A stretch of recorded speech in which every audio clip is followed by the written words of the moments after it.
to the cloud. So what we're going to do is we're going to learn, aside from the rules that are right there in front of you, parametric equations for a line in 3D, we're actually going to learn where these rules came from, what their origin story is, if you will. It's actually pretty cool, but it has to do with this our general knowledge of parallel vectors. All right, so we had a little blurb there. It says to find the parametric equations for a line L that contains a given point P sub O, and that is parallel to a given vector ABC. Use the fact that the displacement vector between a given point PO and arbitrary point on the line must be parallel to V. All right, that might mean something, it might not. All right, but let me sketch out a diagram so, in the hopes that it'll start to make some sense. All right, so what we have is a line that we know exists. All right, now that line is going to be parallel to some vector that we're going to call ABC. All right, so that's this vector. We're calling it V, which is ABC.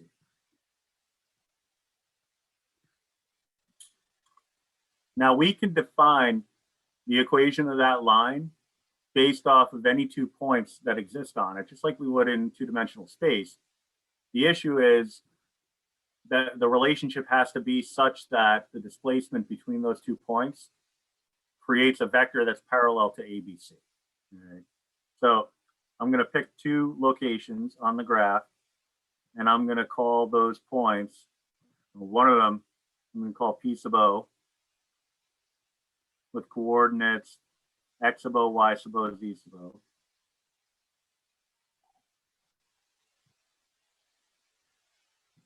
All right. So that's basically an initial X, Y, and Z value. So we're starting off, for lack of a better term, we're starting off at that P sub O. All right. And then we're ending up at this point P that we'll have at coordinates X, Y, Z. All right. So these are particular values. And these are general values. So general coordinates X, Y, Z, they're allowed to vary. They could be whatever. The particular values have to be some identifiable numerical value. All right. So what we can do is find the displacement vector between P sub O and P, which would be X minus X sub O, Y minus Y sub O, Z minus Z sub O.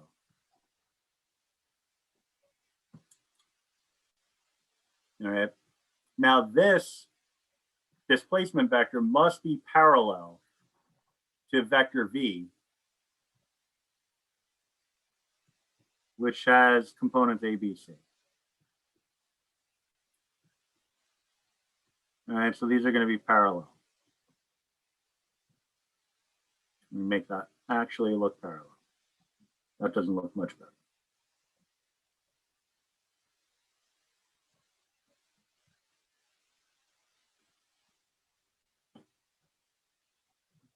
All right, so they're supposed to be parallel to one another. All right, in order to guarantee that 2 vectors are parallel to one another, they must be in proportion by some scalar, some unknown scalar. Now, since we're going to do this parametrically, what we're going to do is we're going to establish that the multiplier of vector V is going to be some scalar that we're going to call T, a variable scalar. All right, so we're going to say that the relationship is that POP is equal to some scalar T multiplied by V. All right, so that gives us the relationship that all of this only differs from all of this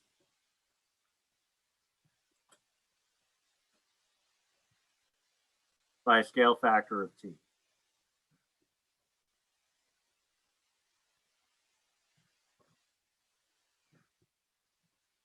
All right.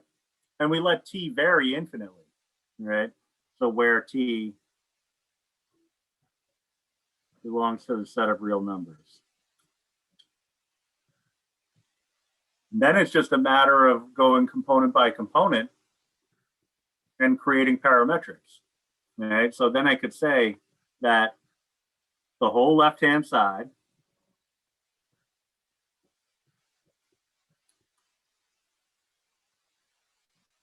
is equal to the whole right-hand side, just with the t distributed through.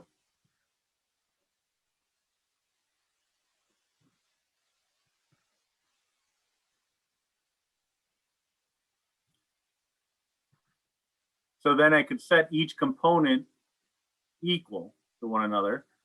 So I could say these two have to be the same. So x minus x sub o would be equal to TA. I could say y minus y sub o would be equal to TB.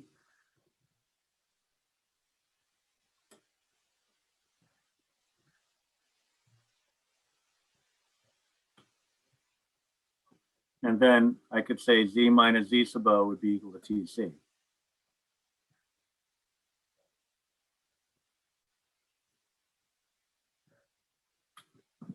So if I want to solve for x, y, and z respectively, it's just a matter of adding x sub o, y sub o, and z sub o to both sides. And so that's where our equations come from. X is equal to x sub o plus TA. Y is equal to y sub o plus TB. And z is equal to z sub o plus TC. But it all comes down to the concept, really, that we're trying to get this in parameterized form, parametric form. So we would want to have an equation that has the three components, x, y, and z, reliant on some parameter t, right? So if I want to write this in vector form, it's actually pretty simple. The vector form of this is really just the x, y, and z components just written as a vector itself.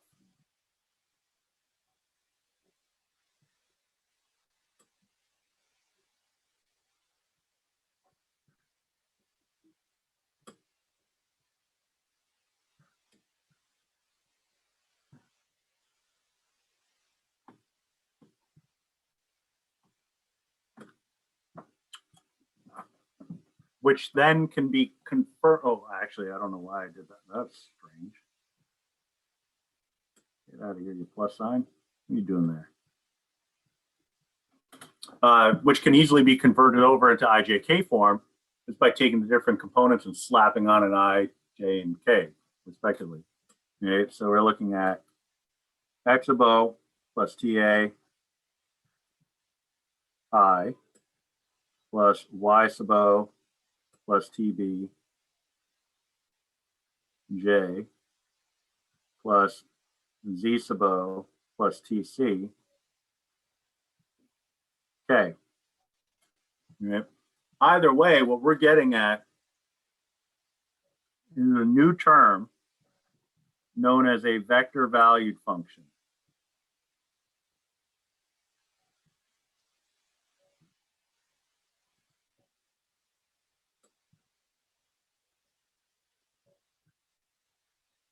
And all that really is, and we'll explore this in more detail, but all that really is a vector that contains itself a function, right? So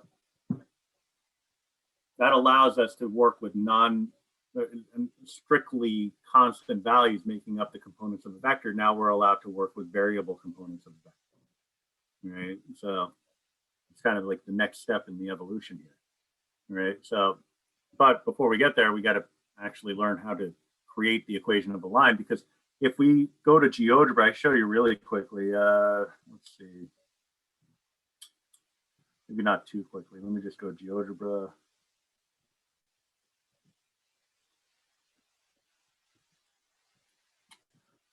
.org/3D.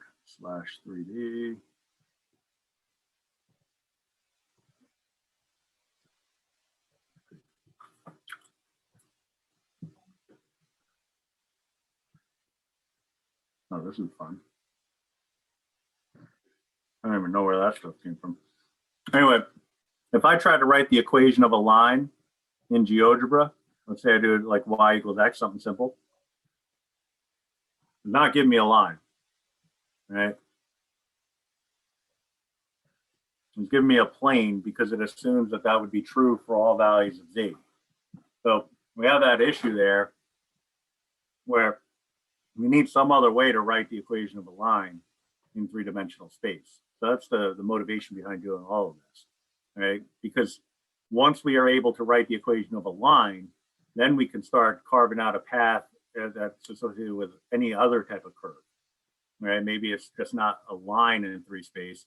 Maybe I want to do a parabola in three space, but you can see here that if I try to put in the equation of a parabola, it gives me a paraboloid, or at least something that looks parabolic, but it's definitely not a simple parabola. All right. So that's kind of where we're at in terms of motivation. But in terms of actually coming up with the equations of the lines, it's not difficult because we're looking for the displacement and we just need a starting value. All right. So just like you would in two-dimensional space when you're writing the equation of a line, you'd find the slope and then you'd find a point. You'd decide on a point that's on a line, and it didn't matter which point you chose as long as you knew it was on the line. Same idea here. What we're going to do is we're going to designate one of these coordinates as the naught, right? The starting value. So this will be the x sub o, y sub o, z sub o, or x naught, y naught, z naught, right? So from there, I would just need to figure out the displacement, right? And that would give us, since we know it's going to be parallel to ABC, if I figure out the displacement between the 2 points, then I would be able to pop that in for A, B, and C, right? So my vector ABC, or vector C, or vector V, sorry, is just going to be the displacement between the two. So -3 minus 1, 5 minus 4, 0 minus -2.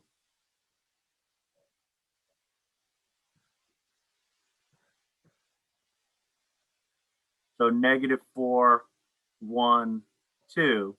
And again, you might say, well, that's the same as the POP from before. You know, this guy. But you're saying now that it's equal to V, and I'm saying, well, they're parallel to one another, so they'd only differ by a scalar anyway. And since we're about to multiply this by T, allowing for a scalar multiple, it really doesn't matter whether I have the displacement vector or the actual ABC values. It's going to amount to the same thing once we put it into the equation, right? So we're going to use these as A, B, and C. We have our x sub o, y sub o, z sub o. We need parametric equations. I don't care which form you use, right? So it's a good habit to get into the vector form for a couple of reasons. One reason is that it's very understandable on GeoGebra and other forms of technology, but also when we get into derivatives and stuff like that, the vector form is kind of vector or IJK form is kind of where we're going to be living. So your equation is going to be x sub o, so 1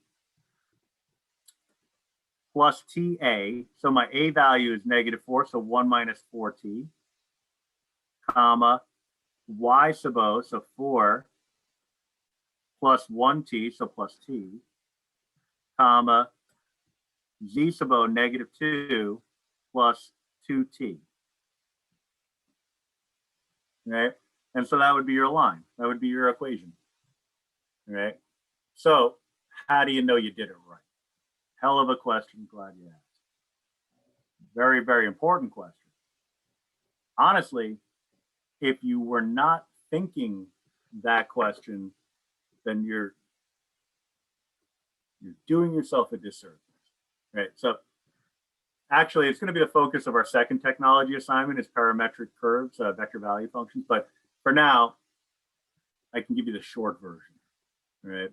So what you do is you put your original coordinates in, because you essentially would just want to make sure that whatever you put in as the curve, as the line, is going to capture those points. So get that information in, ideally correctly.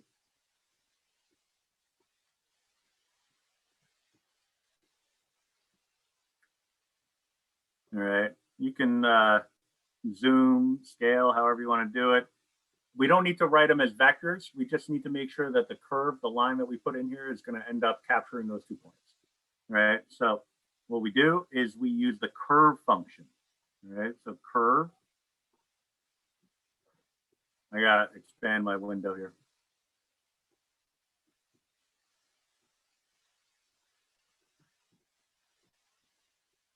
So curve, and you'll see it has, you know, it has a clue. And remember, in GeoGebra, the drop downs are never drop downs. They're just hints, suggestions. All right. So you're going to put in your 3 different components. So curve 1 minus 4t, t I said, comma 4 plus t,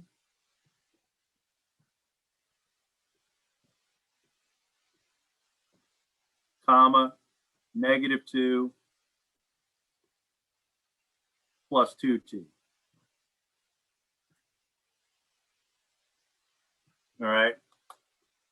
Then you have to tell GeoGebra what the variable is, because sometimes you're going to use a theta, sometimes you're going to use a t, sometimes you're going to mix it up and use 2 different parametrics with 2 different variables in it.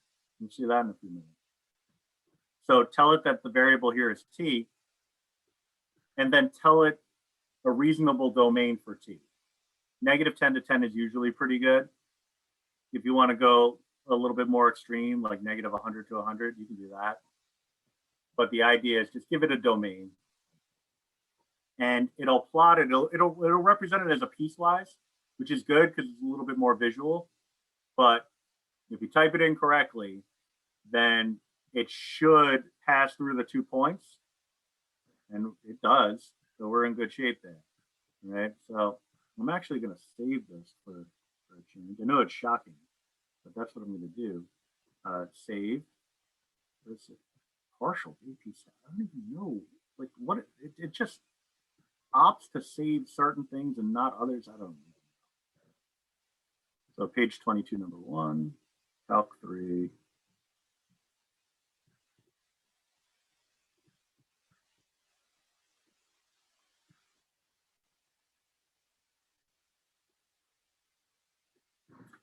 You see, it's weird that it saved that even though I haven't signed in. So I don't even know. This is like a disaster waiting to happen. All right, anyway. So let me just write down the steps again. I'm just going to jot it down right below the solution here. So all you're doing is using the curve function. I'll say in Desmos,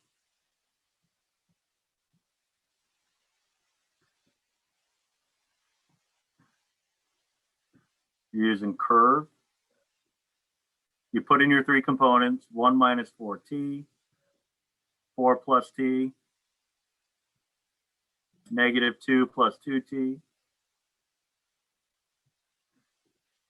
You indicate what the variable is. And then the domain.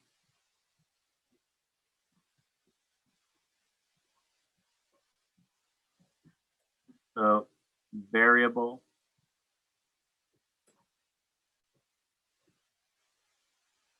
And this is the domain. All right, and that domain could be whatever you want it to be, as long as it's a reasonable domain.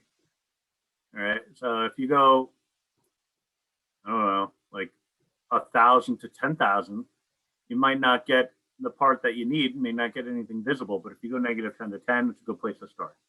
Usually, if you capture 0, you're kind of on the right track. All right. So the next problem is very similar. So parametric equations, P and Q. Question? Okay, maybe that was an echo. I don't know. You mean in GeoGebra, right? Not in Desmos. Oh, in GeoGebra, thank you. Thank you, thank you.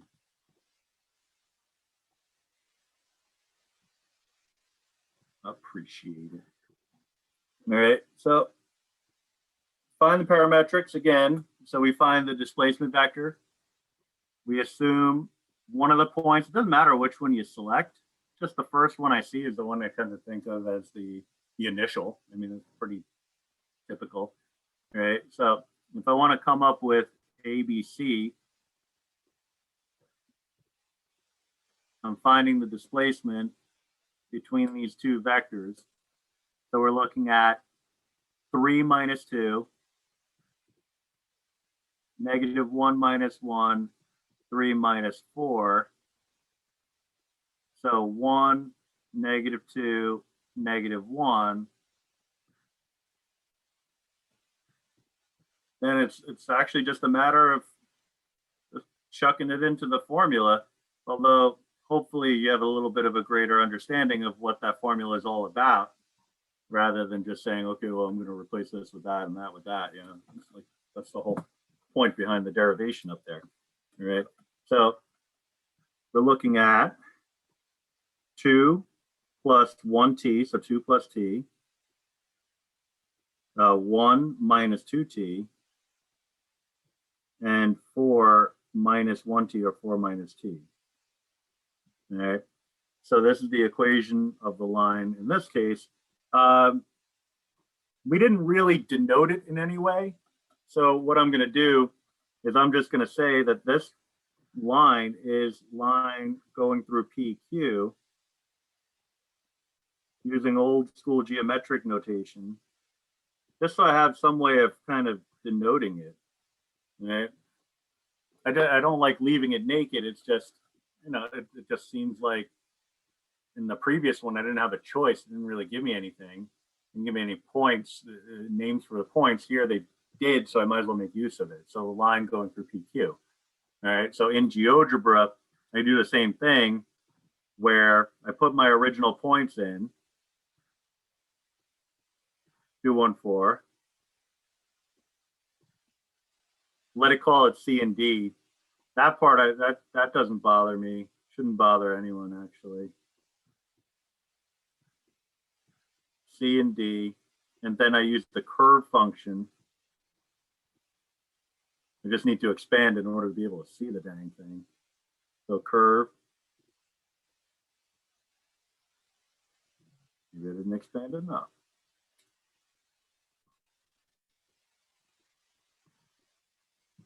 It's annoying.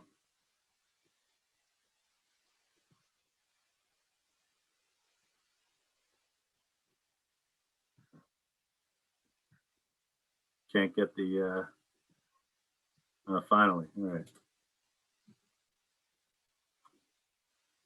So 2 plus t, 1 minus 2t.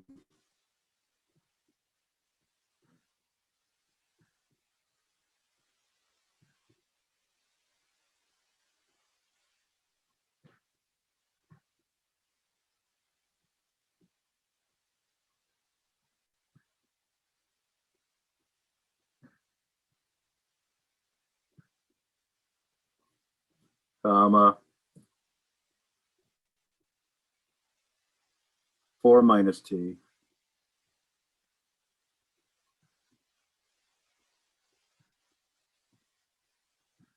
comma t, comma low bound, high bound, whatever you want, as long as it gets you through the 2 points.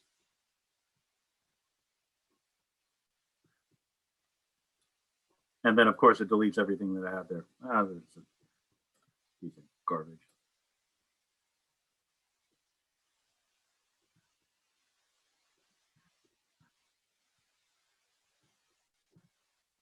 Two plus t, 1 minus 2t.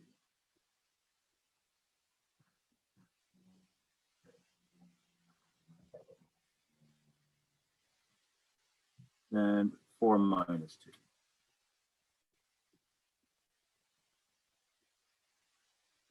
Comma t, comma -10, 10, and it did it again. All right, yeah, so it's glitching because it didn't work out the first time. It's being annoying. So, but you can see right before I hit enter that it's clearly going through the 2 points and just being difficult now. So you get the idea. I just want to see. Oh, I actually hung on to it. I'm going to try it one more time. This time without the points.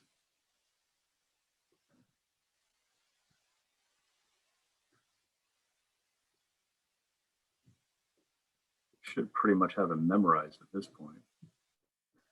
Except I don't. So 2 plus t minus 2t.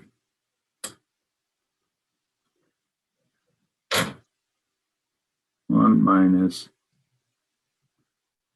2t, then 4 plus t, I think.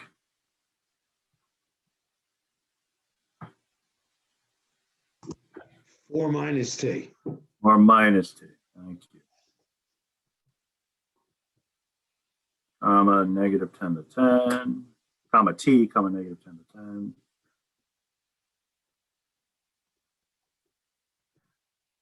All right, so it did it. Got it. It works. It's in. So we have our 2 parametrics, and you can see, at least at first glance, it doesn't see, well, actually that first view is kind of very misleading, deceptive. At first glance, it was like, oh, I wonder if they're parallel. Oh, that's not. I wonder if they're parallel to one another, or I wonder if they're skew lines. You know, like what's going on here? Will they ever intersect?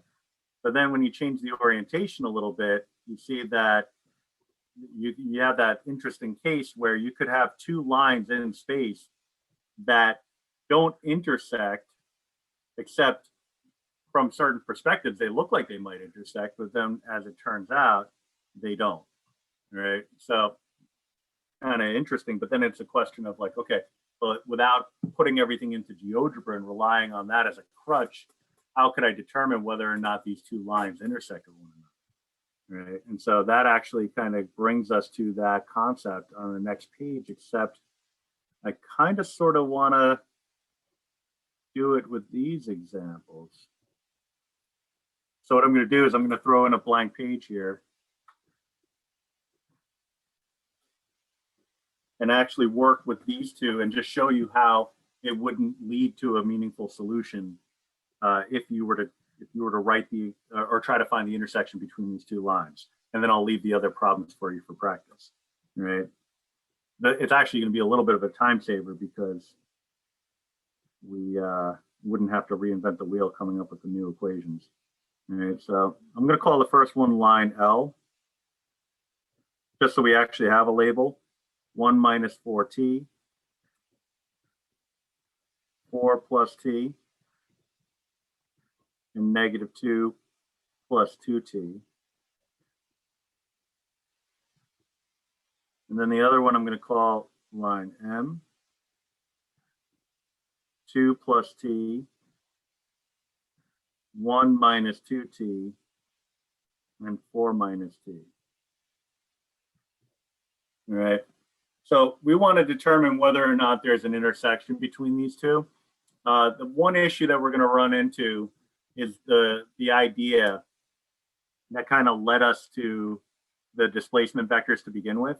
So when we decided on the A, B, and C values here of 4, 1, and negative 4, 1, and 2 versus 1, negative 2, and 1, it was with the idea that T represented some scalar upon the displacement between the 2 vectors.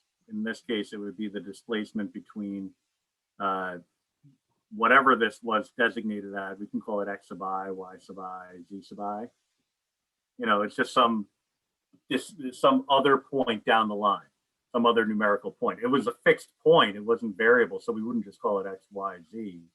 But we knew that the relationship here is that ABC was some scalar multiple of that. Right? It could be that the scalar multiple was 1 or 1/2 or negative 40 or whatever. But we do have the issue here where the scalar multiplier that gets you from the displacement vector between x sub I, y sub I, z sub I, and x sub O, y sub O, and z sub O, that scalar multiplier of t would not necessarily be the same t that gets you from this x sub I, y sub I, z sub I back to the x sub O, y sub O, z sub O in the second equation, right? Or in the second scenario, right? So basically what I'm saying is not all t values are going to be the same from problem to problem, right? So what we run into is we can't assume that these t's are the same as one another, right? So there's a couple of ways to handle it. One way would be to sub it, use subscripts, right? I'll call this one the t that I'm using in my first equation, and I'll call this one the t that I'm using in my second equation, all right? Another way to handle it is just use different letters, if you think that'll make things a little bit more convenient, all right? You know, like S is pretty popular, but people use S and T, R and T, whatever. Subscripts are probably the better way to go, just because you're not limited by the letters in the alphabet, but it's really up to you. If there is going to be an intersection between these two lines, then the two component, or three components, the two parts, the two corresponding components from each equation, these two corresponding components, these two, and these two, oh, I'm missing my negative there, all have to be equal to one another. I'm still missing my negative. All right, so what I can say is 1 minus 4t sub 1 would have to be equal to 2 plus t sub 2. 4 plus t sub 1 would have to be equal to 1 minus 2t sub 2. And negative 2 plus 2t sub 1 would have to be equal to 4 minus t sub 2.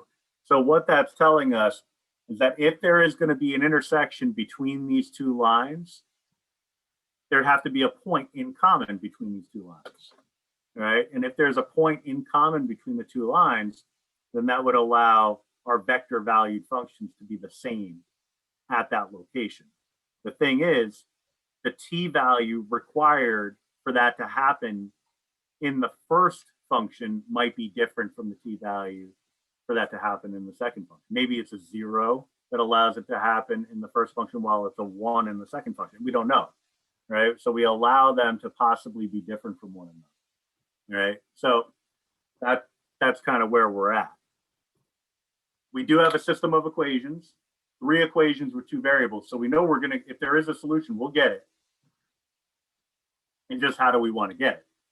Well, there's a few different approaches that we can use, one of which is a linear algebra or matrix approach that requires you to get your variables onto the same side of the equation, right? So what I'm going to do is I'm just going to maneuver some things so that the T1s and T2s are on the same side of the equation. So I'm going to add a 4T1 to both sides. And I'm going to subtract a 2 from both sides.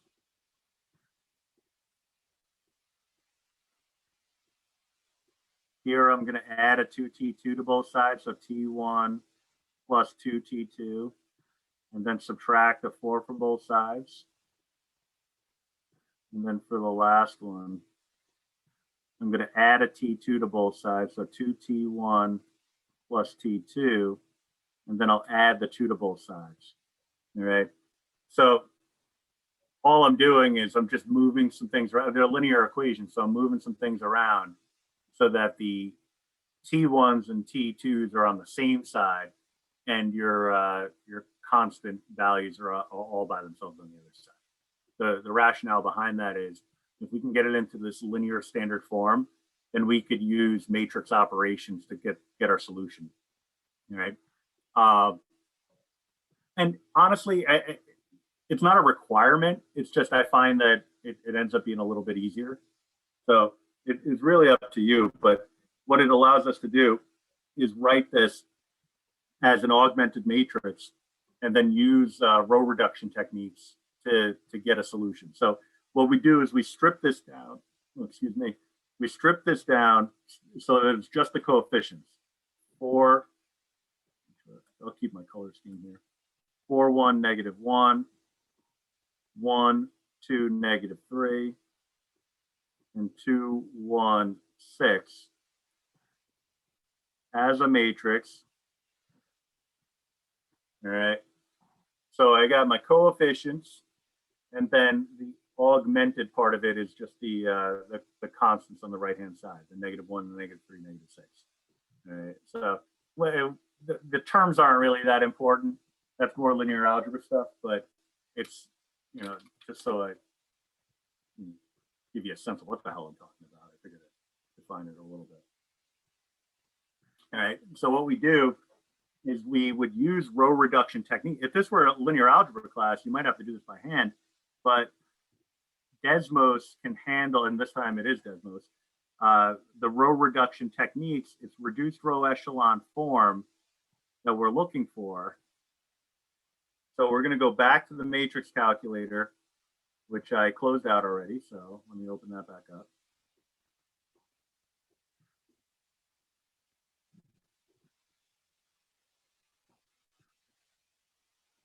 We're going to go to desmos.com, math tools, matrix calculator, and we're going to put in a new matrix, a 3 by 3 for, you know, all the coefficients, all the values.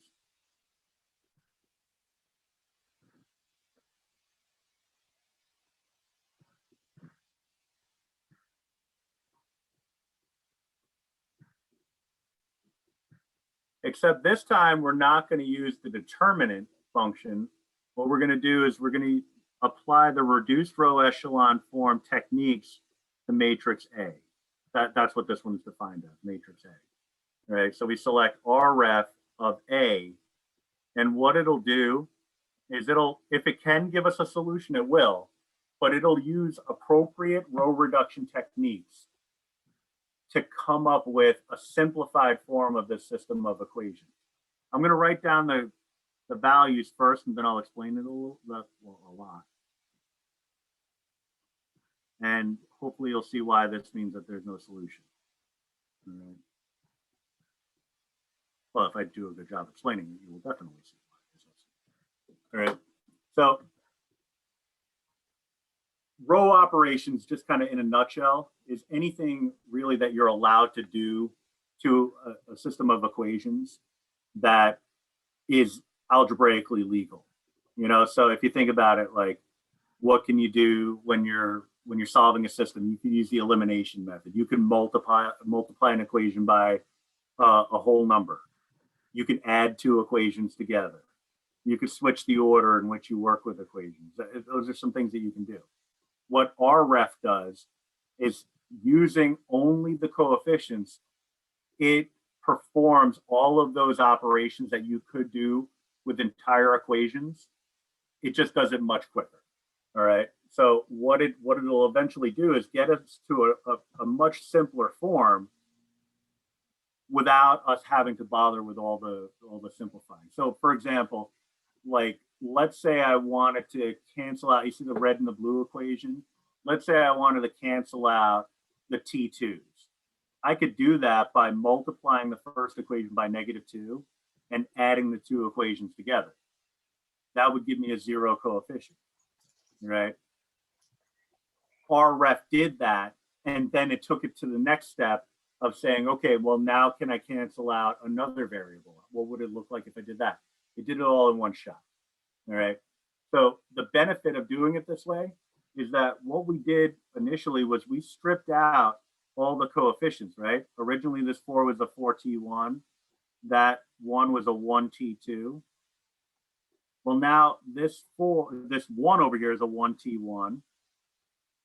And that 0 is a 0t2.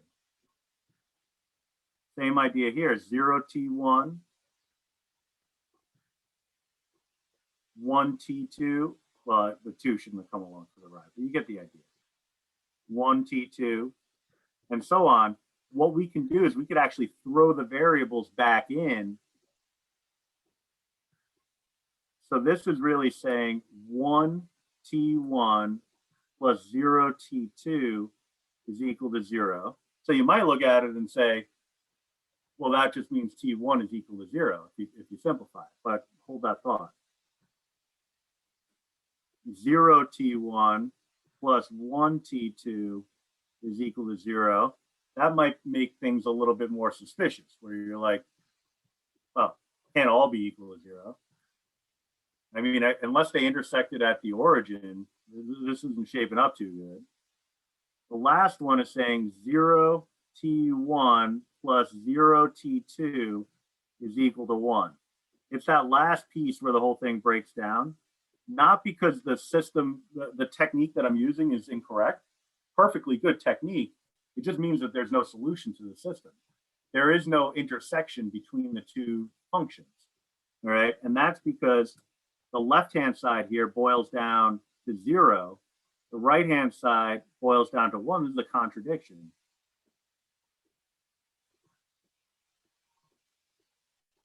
All right, so that means that there is no intersection.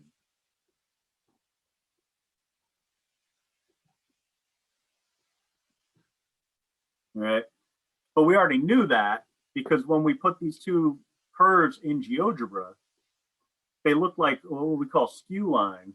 Those are the three-dimensional renderings of a graph of some line, some pair of lines that are not parallel but never intersect. Because in 2 dimensions, you are either parallel or you intersect. It's one or the other.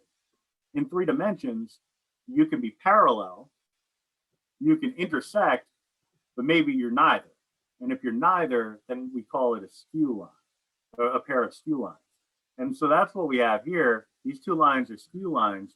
They don't intersect, but they're not parallel to one another. Okay? So this process bears that out for us. But I can tell you that if you try it with these problems, you're going to find an intersection.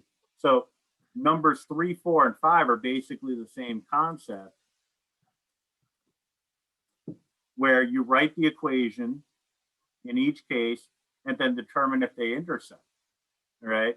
So we're right up against it now. So obviously I'm not going to keep you overtime, but you'll see that you will get an intersection here, whereas in the previous example, you didn't, right? So that's kind of an extra added bonus to all this, right? So that's where we're going to leave it for tonight. I'm going to stop the recording.